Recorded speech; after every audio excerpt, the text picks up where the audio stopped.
Erev Tov, with just a couple days before Rosh Hashana, let's discuss now the laws of the eve of Rosh Hashana. This year, the eve of Rosh Hashana happens to fall out on Sunday, and even though it's a Sunday, it's going to be a very busy Sunday for everybody, as Sunday night is the beginning of Rosh Hashana. So there's a couple of minhagim, there's a couple of halachot which pertain to the eve of Rosh Hashana. The first being that, again, it's not a halakha, it is a minhag. The minhag is to do Hatarat Nedarim, which means the annulling of vows, Erev Rosh Hashana. Let me explain the way this works and how we actually do it. So the way we do it is as follows. The best would be, and Baruch Hashem here on Erev Rosh Hashanah we have many people, so we're able to have 10 individuals sitting down to annul or relieve us from any vows that we've made during the previous year. And that's the best way. So 10 will be sitting, and the rest will be standing, and then after 10 we'll sit and let those 10 that were sitting then stand and then annul their own vows. It is a general annulling of vows. If a person has, and they know that they made a promise or a certain vow for something, the Hatarat Nedarim that we do Erev Rosh Hashanah does not work unless you go over to one of the individuals that are sitting down and you tell them, I'm having in mind to annul such and such vow. Not all need to know, and not everybody needs to know.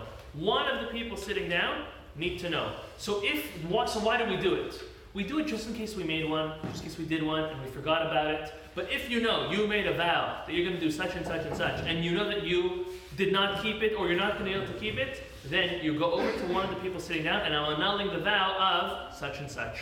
And obviously tell them to keep it private. That's Erev Rosh Hashanah. Women do not need to come. A husband is in control of a woman of his wife's vows, so men are the ones to do it, because as the man of the house, you are, again, as I said, in control of your children's, your wife's vows, and that is good enough for it. Next thing we'll mention is there is a minhag that some people fast on Erev Rosh Hashanah. Now, if you think of it, it's quite tough, because that means you're fasting Erev Rosh Hashanah, you're fasting the day after Rosh Hashanah, that's Tzom Gedalia, and then you're fasting on Yom Kippur. So within 10 days, fasting 3 of those days, it's good for the diet, but it's sometimes hard on people. So, it's only a minhag. It's definitely a nice thing coming into Yom Hadin after fasting. Again, we understand fasting is something which promotes teshuvah, makes us forget a bit about our physicality and concentrate on more on our spirituality.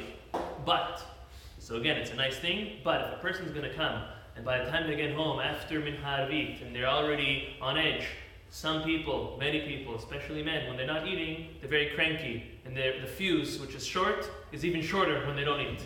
So, it might not be the greatest thing to do. If you know that your fasting will not involve other, like you're going to gain on the fasting, but then you'll be losing out on other things which are more important than fasting, like screaming at people, yelling at people, getting angry, whipping out, and so on and so forth. Maybe not even praying with concentration. So therefore it's important to weigh out if fasting Erev Hashana is proper or not. If you're going to, so then Mincha on Shabbat, like every time Mincha prior to a voluntary fast, you should accept the fast. In Sidurim there's a certain vernacular in order to accept the fast on the upcoming day. So again, that's our last halakha I'll mention for Erev Rosh Hashanah for now.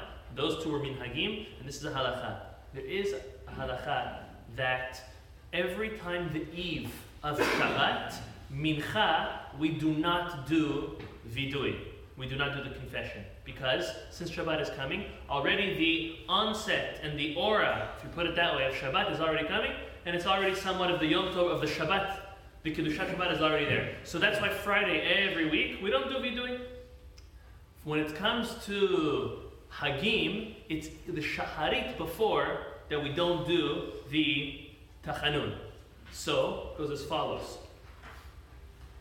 It rarely comes up because we always don't do Tachanun way before. If you think of Shavuot, already from Rosh Chodesh we're not doing Tachanun. If you think of Sukkot, well, already the rest of the month of Tishrei you're not doing. Pesach, the whole month again.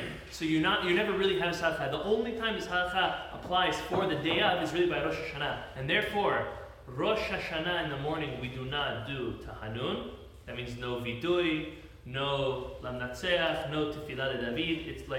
It's as if it was a day that we omit the confession, the vidui. However, by mincha, we do it. Because after all, Rosh Hashanah is a holiday, but it's also Yom Adin. So to get us in the mode of Yom Adin, we won't do it on Shacharit, but we will do it for mincha. Selichot, if Selichot is done before Netz HaChama, before sunrise, then you will do Tahanun. If it's done post, you won't. So next Sunday, since Selichot starts at 7 and next sunrise is around 7, in the Selichot services as well as Shacharit services, we will not do Tahanun, but for Mincha, we will.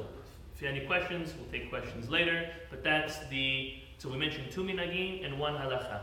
So minhag number 1 was Hatarat Nedarim, minhag number 2 was fasting, optional, and the halacha was the idea of when we do and don't do confession, all on Erev Rosh Hashanah, this coming Sunday, Be'ezrat Hashem.